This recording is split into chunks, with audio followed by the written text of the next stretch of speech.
സ്വവർഗ വിവാഹത്തിന് നിയമസാധുതയില്ല. നിയമസാധുത നൽകേണ്ട നിയമനിർമ്മാണം നടത്തേണ്ടത് പാർലമെന്റാണെന്ന് 5-അംഗ ഭരണഘടനാ ബെഞ്ച്.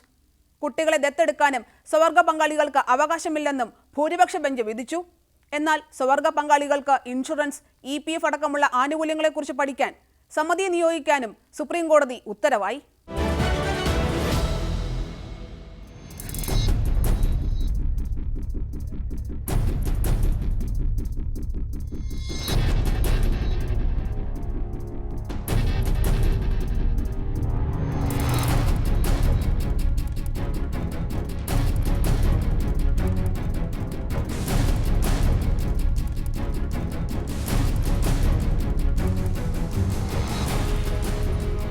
അഞ്ചംഗ ഭരണഘടനാ ബെഞ്ച്, 4 വ്യത്യസ്ത വിധിന്യായങ്ങൾ.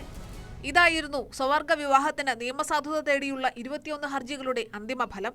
വിവാഹവും വിവാഹത്തിന്റെ നിയമസാധുതയും എന്ന ആവശ്യം ന്യായമാണെന്ന് 5-അംഗ ഭരണഘടനാ ബെഞ്ച് പറഞ്ഞു. എന്നാൽ നിയമസാധുത നൽകാനാകില്ലെന്ന് 5-അംഗ ബെഞ്ച് നിലപാടെടുക്കുകയായിരുന്നു. സ്വവർഗ വിവാഹത്തിന് നിയമസാധുത നൽകേണ്ടത് പാർലമെന്റാണെന്ന നിലപാടാണ് ജഡ്ജിമാർ കൈക്കൊണ്ടത്. നിയമനിർമ്മാണം നടത്താൻ ശുപാർശ ചെയ്യുന്നത് ലെജിസ്ലേച്ചറിലേക്കുള്ള കടന്നുകയറ്റമാകുമെന്നും ചീഫ് ജസ്റ്റിസ് DY ചന്ദ്രചൂഡും ജസ്റ്റിസ് സഞ്ജയ് കിഷൻ കൗളും പറഞ്ഞു. Hindu marriage act, special marriage act, foreign marriage act എന്നിവ ഭേദഗതി ചെയ്യുന്നതിലേക്കും സുപ്രീം കോടതി കടന്നില്ല. മതനിയമങ്ങൾ മറികടക്കാൻ തയ്യാറല്ലെന്ന് ചീഫ് ജസ്റ്റിസ് DY ചന്ദ്രചൂഡ് നിലപാടെടുക്കുകയായിരുന്നു. Where two persons of different religions and castes were unable to celebrate love in the form of marriage. Such a judicial verdict would not only have the effect of taking the nation back to the era when it was clothed in social inequality and religious intolerance, would also push the courts to choose between eradicating one form of discrimination and prejudice at the cost of permitting another. If this court takes the second approach and reads words into the provisions of the SMA and provisions of other allied laws such as the Indian Succession Act and Hindu Succession Act, it would in effect be entering into the realm of the legislature. The submissions of the petitioners indicate that this court would be required to extensively read words into numerous provisions of the Special Marriage Act and other allied laws. The court is not equipped to undertake an exercise of such wide amplitude because of its institutional limitations. This court would in effect be redrafting the laws in the garb of reading words into the provisions. പ്രത്യേക വിവാഹ നിയമത്തിൽ മാറ്റങ്ങൾ ആവശ്യമാണെന്നതിൽ തർക്കമില്ല. എന്നാൽ അത് റദ്ദാക്കാൻ തയ്യാറല്ലെന്നും വിധി പ്രസ്താവത്തിൽ chief justice DY Chandrachud നിരീക്ഷിച്ചു.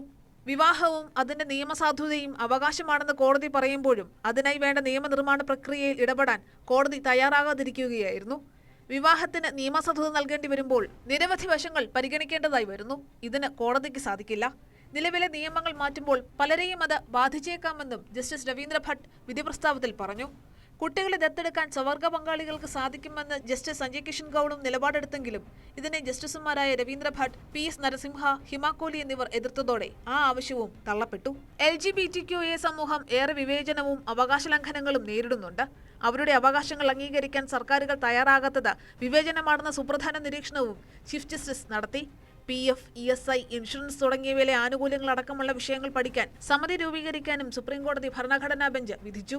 The union government, state governments and governments of union territories are directed to 1. Ensure that the queer community is not discriminated against because of their gender identity or sexual orientation. 2. Ensure that there is no discrimination in access to goods and services to the queer community which are available to the public. 3. Take steps to sensitize the public about queer identity, including that it is natural and not a mental disorder. 4. Establish hotline numbers that the queer community can contact when they face harassment and violence in any form.